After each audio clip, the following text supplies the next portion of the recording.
एह् आकाशवाणी जम्मू है। संजा खबरें तुंदा स्वागत। पैह्ले खास खबरें कन्नै मैं जगमोहन शर्मा।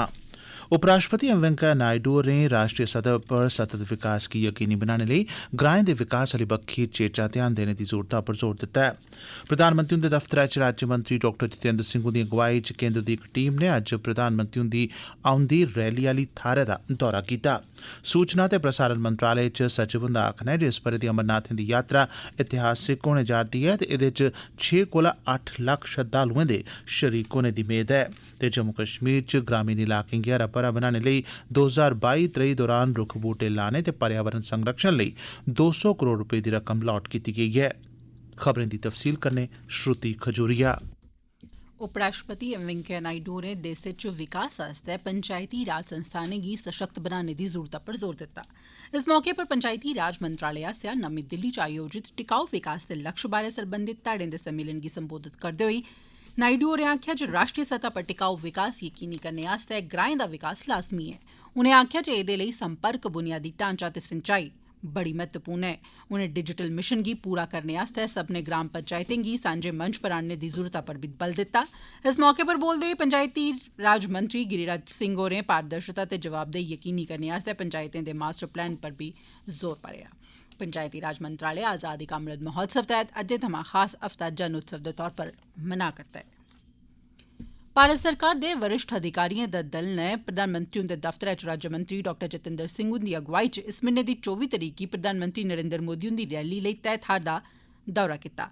जियां जे पैह्ले बी खबर दित्ती जाई चुकी दी ऐ जे इस ब'रे पंचायती राज दिवस पंचायती राज मंत्रालय आसेआ विज्ञान ते तकनालोजी मंत्रालय, जैव तकनालोजी CSIR कन्नै रलियै मनाया जा करदा ऐ। इस मौके पर बोलदे होई केंद्रीय मंत्री डॉ जितेंद्र सिंह होरें आखेआ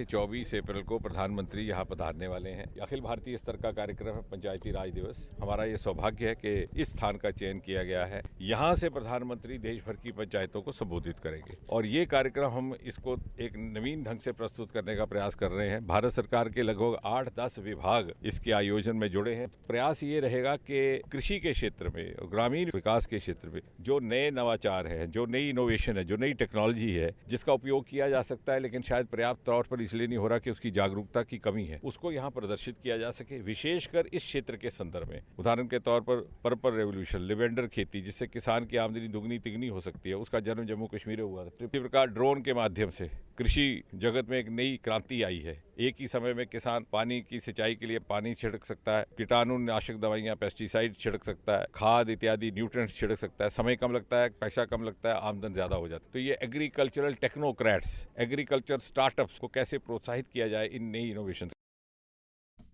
सेना दी उच्ची कमान प्रमुख लेफ्टिनेंट जनरल उपेंद्र द्विवेदी होरें कश्मीर दे अगेत्रे इलाकें दा दौरा कीता ते कब्जा रेखा कन्नै लगदे इलाकें च सुरक्षा स्थिति दा जायजा लिया।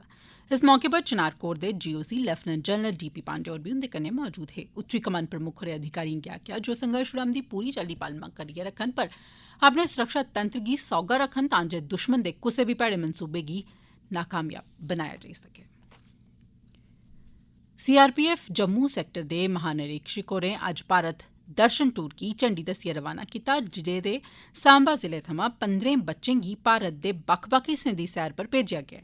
भारत सरकार दे ते CRPF महानिदेशालय नमीं दिल्ली दे दिशा निर्देशें मूजब सिविक एक्शन प्रोग्राम लोआने दे अभियान तैह्त समाज दे आर्थिक तौर पर कमजोर वर्ग दे बच्चें गी देसै दी समृद्ध ते सग्गोसार इतिहास ते विरसे कन्नै जुड़ी दिएं नशानिएं ते महत्वपूर्ण थाह्रें दी सैर पर लेता जा करदा ऐ।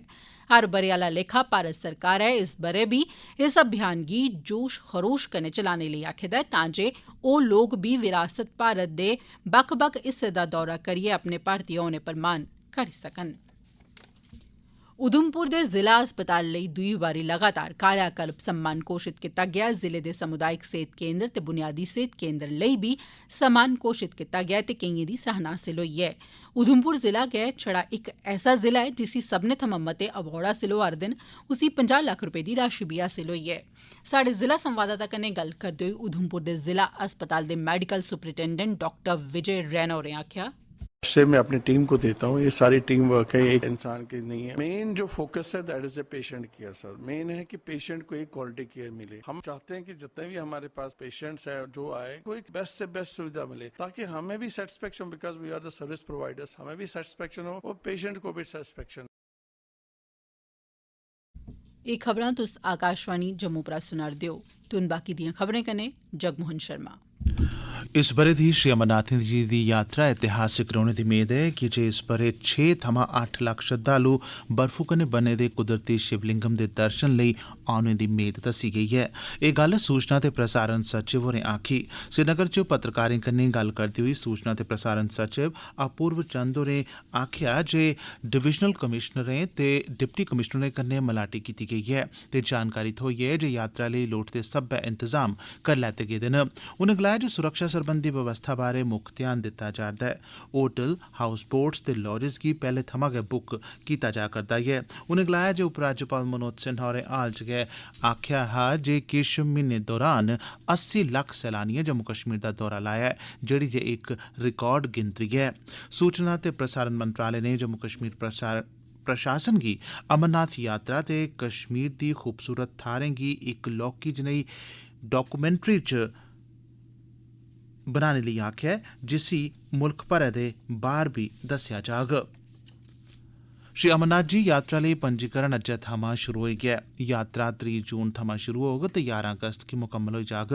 आकाशवाणी समाचार कन्नै गल्ल करदे होई श्री अमरनाथ जी श्राइन बोर्ड दे मुक्ख कार्यकारी अधिकारी नीतीश्वर कुमार होरें आखेआ जे यात्रा लेई पंजीकरण Jammu Kashmir bank, Punjab national bank, yes bank ते SBI बैंक राएं शुरू कीता गेआ ऐ।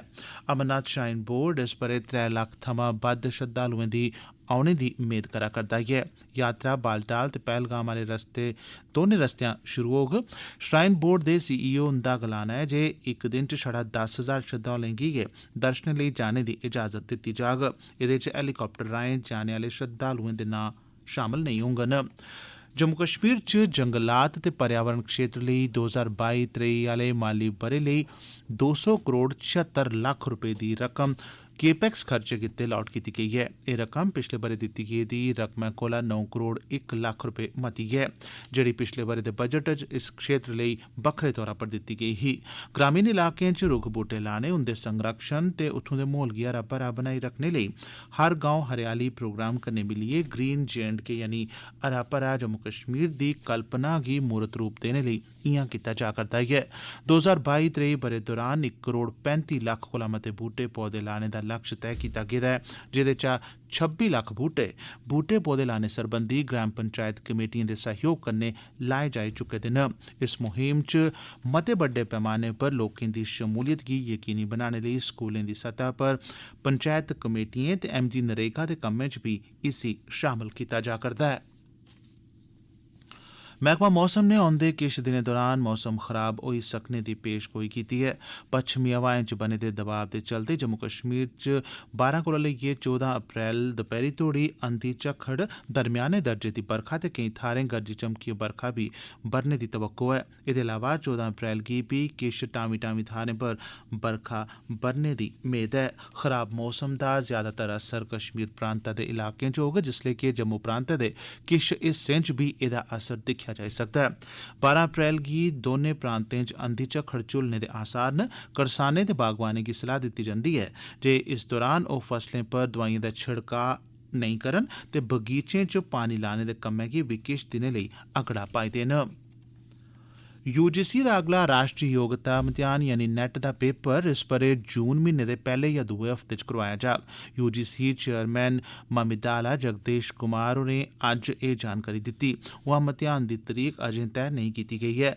मतेयान दा पूरा शेड्यूल ते डेट शीट दा ऐलान राष्ट्री मतेयान एजेंसी NTA आसेआ इसी मुकदा रूप देई देने दे बाद कीता जाग। भारतीय जनता पार्टी ने आखेआ ऐ जे नरेंद्र मोदी हुंदी अगुवाई आह्ली सरकार ने महान समाज सुधारक महात्मा ज्योतिबा फुले हुंदे थमां प्रेरणा लेइयै महिलाएं ते समाज च दबोए लतड़ोए दे वर्गें दे कल्याण लेई कम्म कीता ऐ। पार्टी दे प्रवक्ता संबित पात्रा होरें नमीं दिल्ली च संवाददाताएं कन्नै गल्ल करदे होई पिछले 8 ब'रें च NDA सरकार आसेआ शुरू कीती गेदी उज्जवला, बेटी बचाओ बेटी पढ़ाओ, मिशन इंद्रधनुष ते शौचालयें दे निर्माण सने केईं कल्याणकारी योजनाएं दा खास तौरा पर जिक्र कीता। अखीर च खास खबरां इक बारी परतियै। उपराष्ट्रपति M वैंकेया नायडू होरें राष्ट्रीय सतह पर टिकाऊ विकास गी यकीनी बनाने लेई ग्राएं दे विकास आह्ली बक्खी ध्यान देने दी जरूरता पर जोर दित्ता। प्रधानमंत्री हुंदे दफ्तरै च राज्यमंत्री डॉ जितेंद्र सिंह हुंदी अगुवाई च केंद्र दी इक टीम नै अज्ज प्रधानमंत्री हुंदी औंदी रैली आली थाह्र दा दौरा कीता। सूचना ते प्रसारण मंत्रालय च सचिव हुंदा आखना ऐ जे इस ब'रे दी अमरनाथ जी दी यात्रा ऐतिहासिक होने जा'रदी ऐ ते एह्दे च 6 कोला 8 लक्ख श्रद्धालुएं दे शरीक होने दी मेद ऐ ते जम्मू कश्मीर च ग्रामीण इलाकें गी हरा भरा बनाने लेई 2022-23 दौरान रुक्ख बूह्टे लाने ते पर्यावरण संरक्षण लेई 200 करोड़ रपे दी रकम लाट कीती गेई ऐ। एह्दे कन्नै गै खबरें दा बुलेटिन समाप्त होआ।